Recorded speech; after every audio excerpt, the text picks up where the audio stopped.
तैयार रहिए, स्टार्ट। निर्णय 1।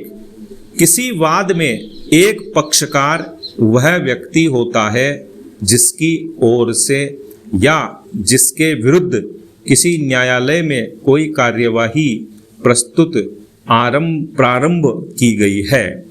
साक्षी वह व्यक्ति होता है जो या तो वादी या प्रतिवादी की ओर से उनके द्वारा किए गए किसी कथन या दावे को प्रमाणित करने के लिए किसी न्यायालय के समक्ष पेश होता है।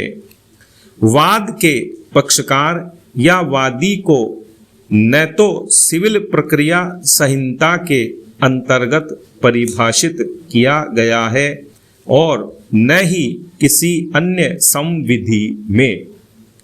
बंबई राज्य बनाम काठी कालू अवघड़ AIR 1961 SC 1808 के मामले में इस न्यायालय की एक संविधान पीठ ने इस संबंध में निम्न निर्धारण दिया है। एक साक्षी होने का तात्पर्य एक ऐसे व्यक्ति के द्वारा मौखिक कथन या लिखित कथन के माध्यम से सुसंगत तथ्यों के संबंध में जानकारी प्रदान करना है जो किसी न्यायालय को संसूचित किए जाने वाले तथ्यों की निजी जानकारी रखता है। इसके कठोर विधिक भाव में शब्द साक्षी से वह व्यक्ति प्रेत है जो किसी वाद मामले में न्यायालय के समक्ष साक्ष्य देता है और इसके सामान्य भाव में उन सभी व्यक्तियों को सम्मिलित करता है जिनके बयान किसी न्यायिक कार्यवाही में दिए जाते हैं। इस मामले में उच्च न्यायालय ने अपने निर्णय में कहा है कि एक पक्षकार वादी / प्रतिवादी को एक साक्षी के समान नहीं माना जा सकता है क्योंकि CPC के अंतर्गत किसी वाद के पक्षकार और किसी वाद के साक्षी के बीच में स्पष्ट अंतर किया गया है। इस तर्क से सहमत नहीं हुआ जा सकता है। इस विषय पर भारतीय साक्ष्य अधिनियम 1872 की धारा 120 का उल्लेख किया जाना प्रासंगिक है जिसमें निम्न उपबंध किया गया है।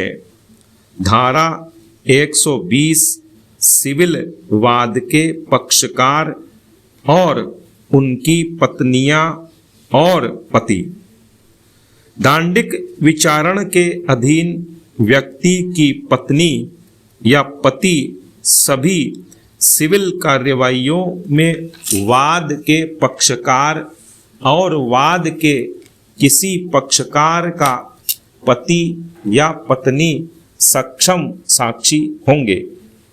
किसी व्यक्ति के विरुद्ध दांडिक कार्यवाही में उस व्यक्ति की पत्नी या पति सक्षम साक्षी होगी या होगा।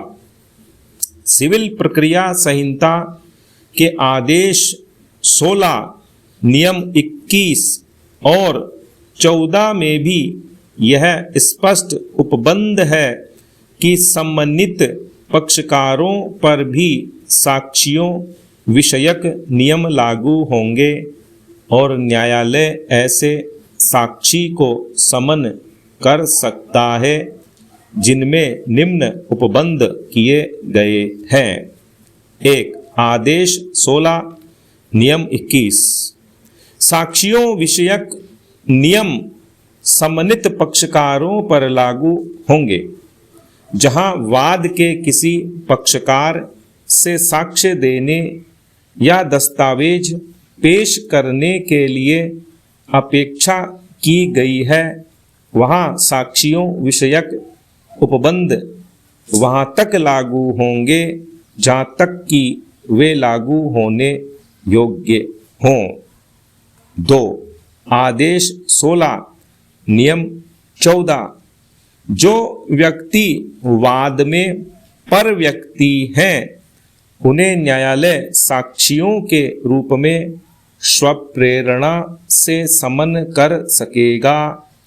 हाजिरी और उपस्थिति के बारे में इस संहिता के उपबंधों और तत्समय प्रवृत्त किसी विधि के अधीन रहते हुए जहां न्यायालय किसी भी समय यह आवश्यक समझता है कि किसी ऐसे व्यक्ति की परीक्षा की जाए जिसके अंतर्गत वाद का पक्षकार भी है और जो वाद के पक्षकार द्वारा साक्षी के रूप में नहीं बुलाया गया है, वहाँ न्यायालय स्वप्रेरणा से ऐसे व्यक्ति को ऐसे दिन जो नियत किया जाएगा साक्ष्य देने के लिए या अपने कब्जे में की कोई दस्तावेज